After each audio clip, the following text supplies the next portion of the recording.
अस्सलाम वालेकुम मेरे भाइयों दोस्तों। आज का जो हमारा लेक्चर है वो है क्लास 9 की बायोलॉजी के पहले चैप्टर का चौथा लेक्चर है। उसमें हम इस पहले चैप्टर को एंड करेंगे इंशाल्लाह। सही है।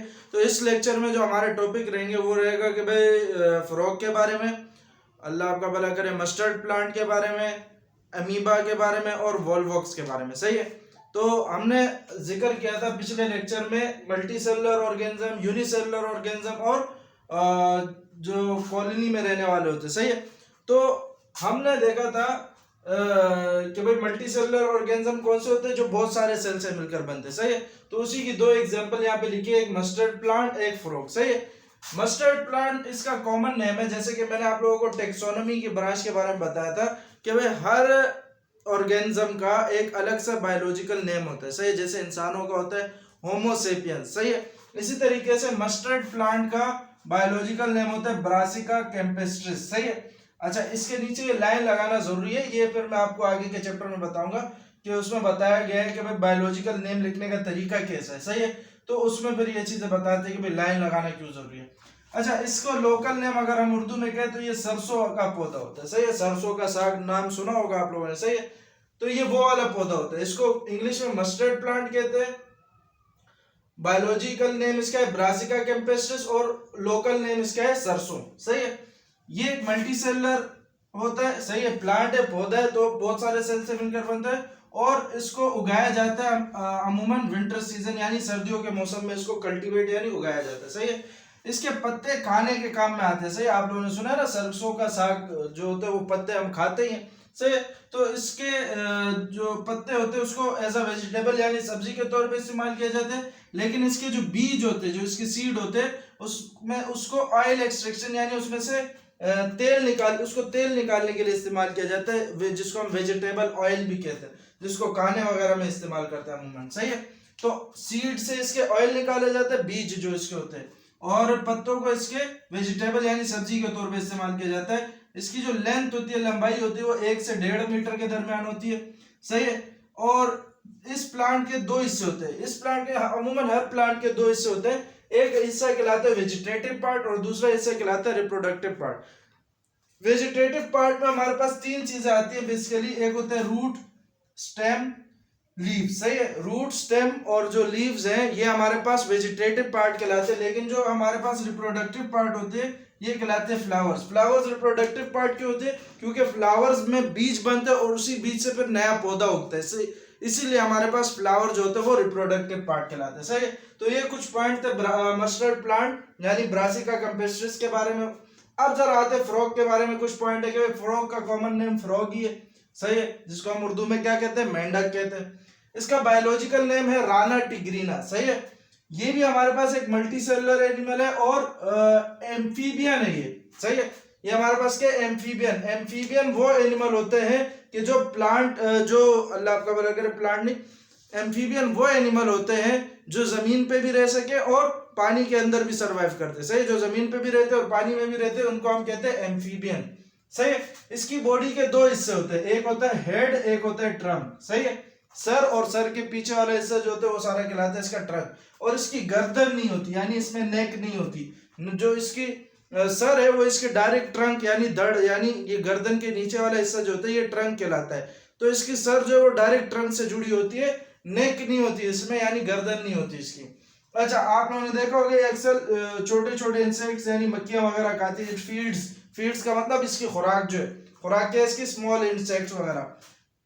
अच्छा भाई, it lives near ditches. Ditch कहते हैं खाई को। सही है। जो गहरी जगह होती है। सही। खाई, पॉन्ड्स यानी तालाब में, पूल वगैरह में, स्टेगनेंट स्ट्रीम। सही है। स्टेगनेंट स्ट्रीम का मतलब ये है कि जो रुकी हुई नदियां होती है उनमें। सही। स्लो मूविंग रिवर, जो हल्के हल्के तालाब जो चलते हैं उनमें रहते हैं। अच्छा भाई, its body is made of organ system में डिफरेंट ऑर्गन। अभी जब हमने वो लेवल ऑफ ऑर्गेनाइजेशन पढ़ा था तो उसमें हमने देखा था कि जो ऑर्गेनिज्म होता है वो बहुत सारे ऑर्गन सिस्टम उसमें होते हैं। सही है। जैसे कि नर्वस सिस्टम हो गया, नर्वस सिस्टम में हमारा दिमाग, स्पाइनल कॉर्ड, न्यूरॉन्स, नर्व्स ये वगैरह आती है। सही है। हमारे पास रेस्पिरेटरी सिस्टम हो गया, ये भी हमारे पास एक ऑर्गन सिस्टम है। हमारे पास डाइजेस्टिव सिस्टम भी एक ऑर्गन सिस्टम है। हमारे पास अल्लाह आपका भला करे एक्सक्रीटरी सिस्टम भी एक ऑर्गन सिस्टम है। रिप्रोडक्टिव सिस्टम भी एक ऑर्गन सिस्टम है, सही है। तो ये सारे ऑर्गन सिस्टम कहलाते हैं।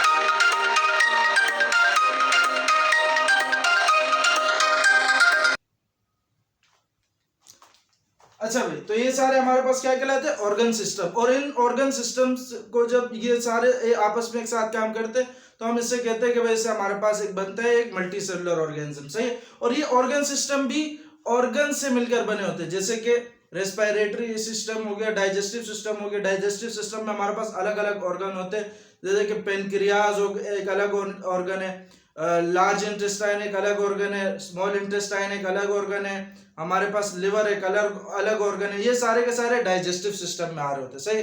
इस तरीके से हमारे पास नर्वस सिस्टम में स्पाइनल कॉर्ड एक अलग ऑर्गन है, ब्रेन एक अलग ऑर्गन है, सही है, नर्व्स एक अलग ऑर्गन है, सही। तो ये सारे के सारे ऑर्गन्स आपस में मिलके एक ऑर्गन सिस्टम को बनाते हैं, और ऑर्गन सिस्टम आपस में मिलके एक मल्टी सेलुलर ऑर्गेनिज्म यानी एक जीता जाता जागता शख्स बनाते हैं, सही है, जानवर या एनिमल जो भी कह सकते हो।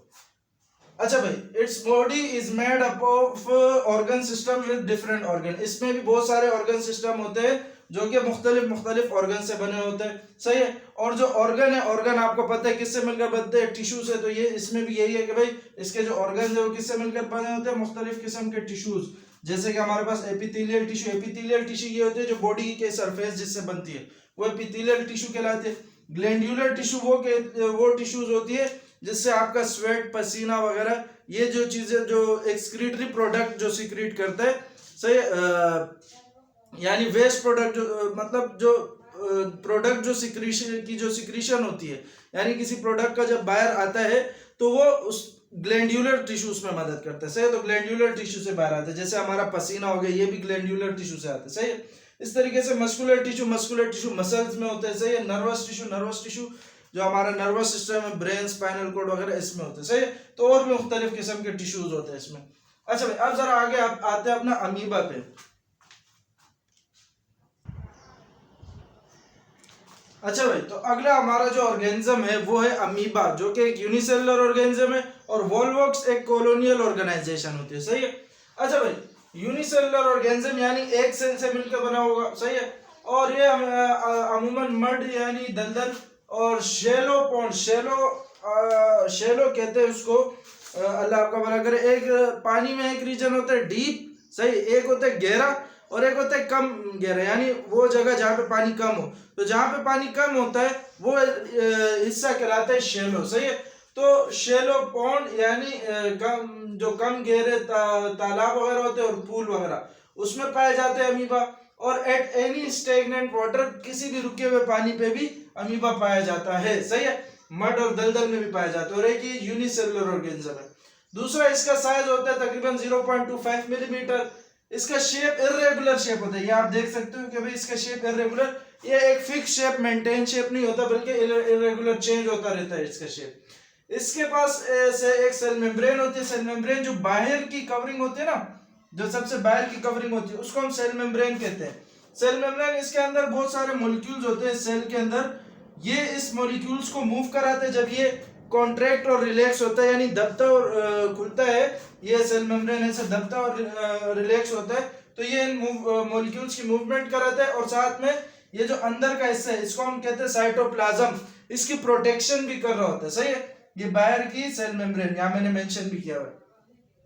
दूसरा, इसमें साइटोप्लाज्म होता है। साइटोप्लाज्म के दो हिस्से होते हैं, एक बाहर वाला हिस्सा यहाँ पे मैंने मेंशन किया है, ये बाहर वाला हिस्सा इसको कहते हैं एक्टोप्लाज्म, और अंदर वाला हिस्सा ये कहलाता है एंडोप्लाज्म, सही है। ये साइटोप्लाज्म, सेल मेम्ब्रेन वगैरह ये आगे जाके चौथे चैप्टर में मजीद डिटेल से डिस्कस करेंगे, सही है।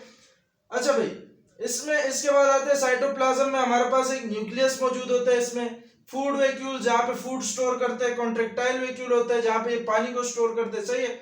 और माइटोकॉन्ड्रिया वगैरह जिसके थ्रू ये रेस्पिरेशन कर रहे होते हैं, यहाँ माइटोकॉन्ड्रिया भी बना लेते हैं, मेंशन कर देते हैं,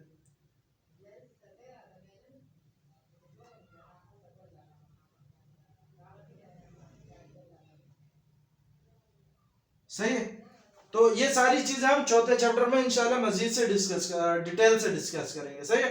अच्छा भाई, आखिरी पॉइंट क्या है कि भाई amoeba moves by means of false food called pseudopodia. False food का मतलब होता है कि भाई इसके जो फूड होते हैं जिसके थ्रू ये मूव करता है वो कायम नहीं रहते, फॉल्स होते हैं।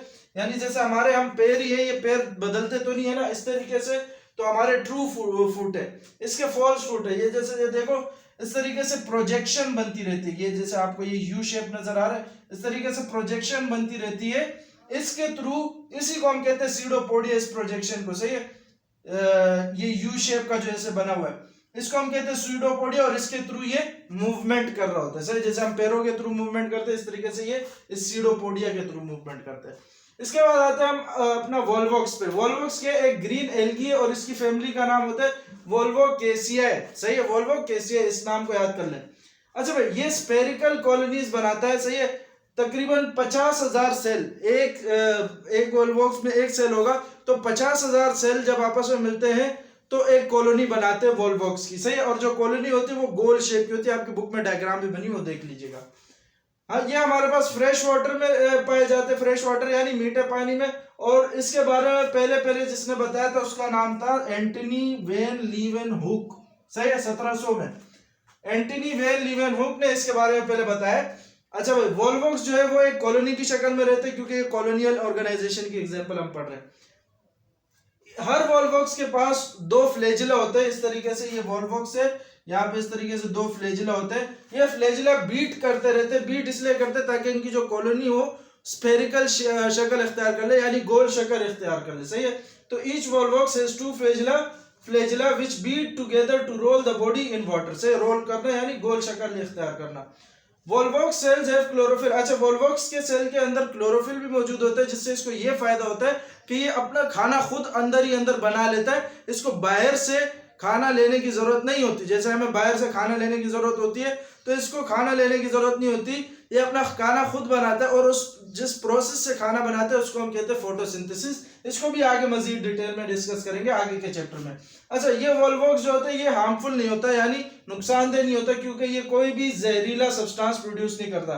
टॉक्सिक सब्सटेंस मतलब जहरीला सब्सटेंस। सही है, तो कोई भी जहरीला सब्सटेंस प्रोड्यूस नहीं करता, इसी वजह से ये हार्मफुल नहीं होते। सही है, तो आज के लिए हमारा लेक्चर यहीं तक है और इसके नोट्स बने, इसकी तैयारी करें। तो चैप्टर 1 खत्म हो गया, इंशाल्लाह अगले लेक्चर्स में चैप्टर नंबर 2 शुरू करेंगे, तो इसकी तैयारी करें। तब तक के लिए अपना ख्याल रखें, अल्लाह हाफिज।